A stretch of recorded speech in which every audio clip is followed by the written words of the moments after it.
Yeah, boy.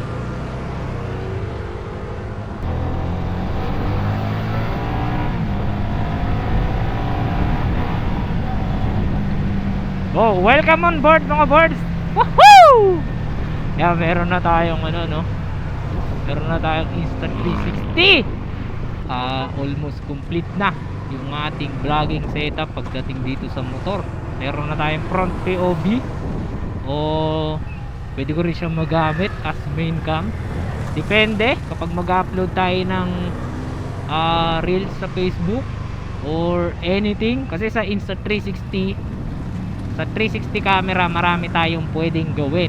Unlike sa mga ganitong klaseng camera na nakalagay sa helmet ko, kung ano lang yung nasa harap niya, yun lang. Unlike sa 360, walang tapon na senaryo.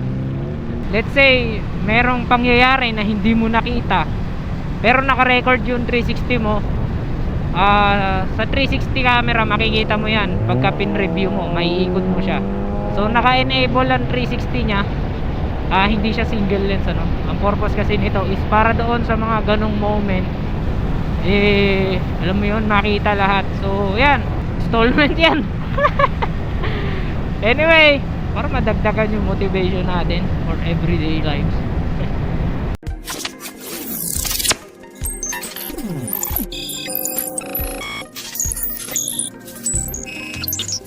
So ngayon meron akong pupuntahan. Punta tayo kay M1 Garage. Pero mamaya ako na sasabihin ko nung pakay natin doon. Bigyan ko muna kayo ng feedback about here sa aking smoke shifter. So nakabit ko to ng November, parang November 3 or November 5 to be exact, ano, yung date nya. 3 months ko na siyang gamit, parang dalawa o tatlo, basta yun. November ko siya kinabit. Bibigyan ko kayo ng feedback kasi baka mamaya merong mga gustong mag shifter dyan pero hindi nila afford masyado yung SPD. Actually ako hindi ko rin afford yung SPD nung time na yon, kasi magkano ang SPD, parang nasa 5k yata yun. Nagre-range siya ng 5k to 6k, depende kung gaano kakupal yung seller. Pero pag SPD kayo, sa SPD kayo mismo bibili, around 5k lang siya. Bigyan ko kayo ng feedback. Kasi yung iba hesitant, no, kasi almost identical yung itsura itong smoke shifter sa SPD. Ang kaibahan lang nito is sa SPD kasi talaga namang solid yung ano niya, yung alloy niya, no, yung CNC niya, makapal. Kung i-compare natin dito sa smoke, medyo manipis siya ng konti. So doon nagkakaroon ng hesitation yung iba kung bakit siguro hindi sila bumibili ng smoke. And then syempre, di ba, parang tawag nito, parang SPD wannabe kasi pagka smoke yung gamit mo. Pero sa akin naman, ang gusto ko lang is syempre magkaroon ng rear shifter nung time na yun. Hindi ko na inintindi kung ano man nasasabihin nila sa brand na ginamit ko. At least komportable ako at masaya ako sa kinabit ko. Yung quality naman niya maganda, no? Para sa akin pwede na, maganda. Yung talaga naman yung driving position mo or yung riding position mo maging aggressive ng konti kung ikukumpara natin sa stock. At pagdating sa cornering, mas confident ka ihiga kasi medyo may pagka sports na yung riding position mo. Anyway, ang height ko pala ay 5'4". So kung same tayo ng height, tapos ganitong shifter on trip mo, smoke or kaya naman SPD, hindi ka mangangalay. Ganun yung pakiramdam ko kahit nung unang kinabit ko to, ina-expect ko na mangangawit yung binti ko, iindahin ko yung sa tuhod. Hindi naman, so far so good. Para lang din nakastock, ano, na mas sumwabe lang lalo. Tapos pagdating sa shifting naman, sabi nila nung tinry kasi ng mga tropa nating naka Winrex itong motor ko na naka shifter na, tapos sila naka stock shifter pa rin, ang feedback nila is sobrang lambot daw nung shifting rod ko, o pag kinakambyo yung motor ko sobrang lambot daw, parang konting puwersa lang kumakagat na. Sa pakiramdam ko ganon din. Hindi ko na rin kasi siya nabigyan ng comparison doon sa stock, wala na sa isip ko. yun, wala na sa isip ko. Pero yun nga, mahirap din kasi minsan yung sa akin talaga nang gagaling, parang binubuhat ko masyado yung bangko nung kinakabit ko dito, no? Parang masyado nating binibigyan ng advantage, kaya minsan nanghingi rin ako ng feedback ng iba para balance. Baka kasi mamaya na overwhelm lang ako or placebo effect lang yung nararamdaman natin, kaya hindi ako masyado agad nagbibigay ng feedback. So ayun, yun ang feedback nila.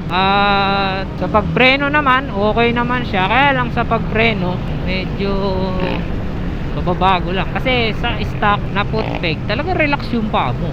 Nakapatong lang yun eh. Dito kasi, yung pedal niya, ginawan ko ng magic yan eh. In-adjust ko yung pinakasuksukan ng yung bracket ng preno. Tinanggal ko yung mga nut doon, tapos in-adjust ko pa loob yung kabitan ng bracket sa preno, kaya medyo okay siya. Pero kung stock yung susundin nyo, nakadiretso siya masakit siya sa paa. Tapos dito sa pag naka-shifter kayo, di na masyadong recommended yung parang malaglag to kakabili ko lang nito eh. Yan, so sa stock sa ganitong foot peg, parang hindi na recommended lagi na nakabantay yung paa mo sa shifter o doon sa shifting yan sa may pedal. Parang hindi na siya advisable na laging nakabantay yung paa mo, yung nakapatong lang. Kagaya nito, nagda-drive ako, kapag hindi naman ako mamemreno, hindi rin naman ako magkakambyo, yung paa ko yan, naka-tiptoe ako dyan, tiptoe doon mismo sa tapakan, para hindi nagkakaroon ng pressure doon sa pedal. Kasi sa preno, sa may brake pedal, konting tulak lang, may agad may response na sa preno eh. Tapos dito naman sa sa may shifting pedal, pagka nabigyan mo ng konting puwersa, pumapasok yung cambio kahit di ka mag-clutch. So ginagawa ko ganyan. Kaya yung iba akala parang parang nabibitin pa ako sa taas nung shifter. Actually hindi naman talaga siya ganun tumaas eh. Imagine niyo na lang yung stock foot peg nyo sa mga Winner X nyo, i-atras nyo lang ng mga 2 to 3 inches yung paa nyo, tapos iangat nyo ng parang 1 inch, ganun lang yung pakiramdam nya. So sa mga gusto dyan bumili ng ganitong klaseng shifter, kasi yung design kasi nito halos humulma siya sa kaha ng motor. Naging siya eh, sumakto ganyan. Kung gusto nyo ng ganitong shifter, pwede kayo smoke. Pero kung may budget kayo, gusto nyo dumiin talaga, punta kayo ng SPD. Sana makonsider nyo yung sinabi ko, kasi itong motor ko hindi naman to leisure bike lang eh. Daily driven ko to, papatraffic, luluwas man ako or anything man, saan ako magpunta, mag-deliver, gamit ko tong motor na to. Never kong ininda yung shifter. Siguro kaya ako nararamdaman yung ganito ay dahil sa height ko na 5'4", kasi sumakto lang sa akin eh. Ngayon kung ang height mo is more than, mas mataas ka pa sa akin, let's say nasa 5'8" ka na, 5'9", doon siguro makakaramdam ka na ng ng pagka sakit sa binte, kasi masyadong bed na yung tuhod mo eh. Pero from time to time, habang gamit mo naman yung motor mo, masasanay ka din. Hindi naman kasi yan eh, magic na okay na agad yun. So mag-a-adjust ka pa rin. Kaya sa mga gusto mag-shifter dyan, may choice kayo, either mag-shifter kayo or hindi, wala namang problema dyan. Kasi ang hinabol ko lang naman talaga dito is, alam niyo yun, forma. Pero yung purpose, kung ano yung nagagawa ng stock, ganun din naman dito. Balik tayo doon sa tibay ng shifter. Matibay kung matibay siya, pero wag lang siguro masasemplang yung motor na tipong babalagbagin yung yung shifter. Talagang mapuputol yan, kasi alloy yan. Kahit anong alloy naman siguro yan, pag nabalagbag yan, mapuputol eh. Pero sa usage ko kasi, ako kasi minsan may mga lubak na hindi ko na kayang iwasan, hindi ko na kayang prenuhan, tinutungtungan ko to. Tumatayo ako dito sa shifter ko na yan, tumatayo ako dyan para hindi ko na ma-absorb yung lubak na dadaanan ng motor, kasi nakakabugbog yun eh. Di baling yung motor na lang, wag na ako. So sinesave ko yung sarili ko, yung motor na lang ang mag-observe. Hindi naman siya nababali, wala namang problema. Eto, share ko na lang din, never pa palang bumuwal tong motor ko. At itong shifter na to, papalitan ko siya kasi papalitan ko siya ng mas mataas, mas swabe. At itong shifter na to ay napakadalang na sa market, kaya nung nakita ko sa Facebook talagang ginrab ko agad. So pupuntahan natin yon kay M1, papapalit ko, papakabit ko. At itong shifter ko na to nagamit ko ay may i-score na nito. So pupuntahan natin si M1, pre-installation na raw, so siguro sila na lang din magkabit. Kahit gusto ko sana ako na lang magkabit, ano. So ayun, kita-kita na lang tayo doon.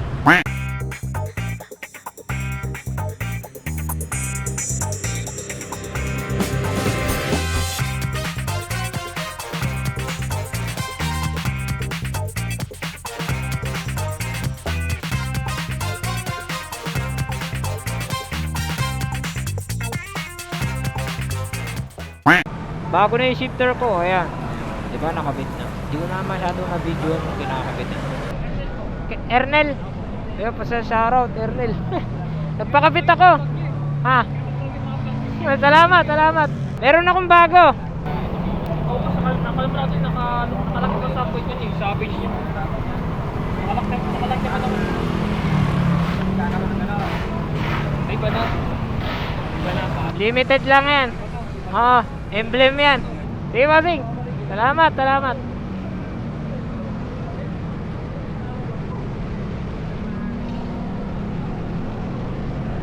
Subscriber ko pala yun. Nung nagpakabit ako kay M1 ng center box, naalala ko siya yung nag-assist sa akin bago ako umuwi. Ganda. Sarap sa feeling nitong S1 na shifter. Mas ramdam ko na naka-shifter ako ngayon. Unlike doon sa smoke, kumbaga pang-friendly. Kung gusto nyo ng maangas na setup ng shifter nyo, pwede kayo mag-smoke. Pero kung gusto nyo ng mas grabe yung posisyon, ito S1. Ito yung hinahanap kong posisyon ng rear set, S1. Siguro betlog seat na lang yung kulang sa akin dito. May kasama pang sticker, ayan. Ang dami. Muntik pa tong sumalpok.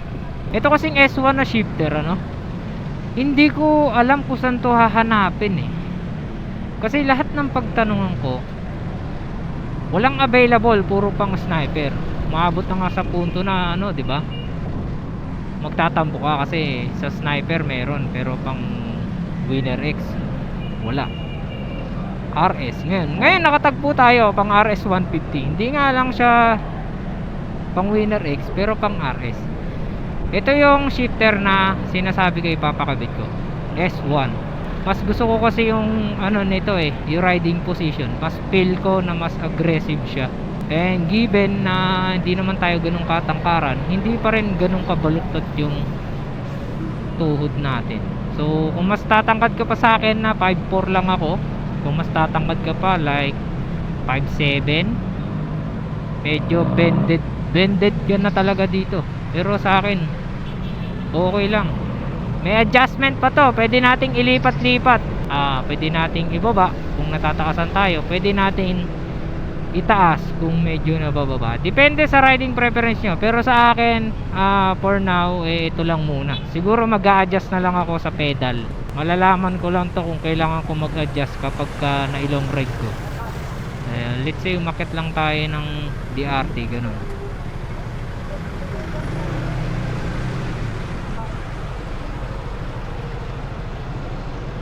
Suwabe. Kaso masyadong obvious yung shifting rod niya nung haba. Pero anyway, okay lang yan. Ginusto natin yan. So yun lang mga boards. Kung di ka pa nagsusubscribe, mag-subscribe ka na. Pasensya na kung medyo delay yung uploads natin. Nagkaroon ng problema yung computer na ginagamit ko. As in, nagbo-bootloop siya. So di pa namin alam ng kapatid ko kung anong gagawin dun sa computer. Pero ayan, maraming salamat sa inyo. Maraming salamat sa panonood at suporta kay Bossing Ernel. Salamat. Shoutout sa iyo. Let's go. Binigyan ko siya ng emblem, So Okay lang, ride safe sa akin, ride safe sa inyo. Let's go.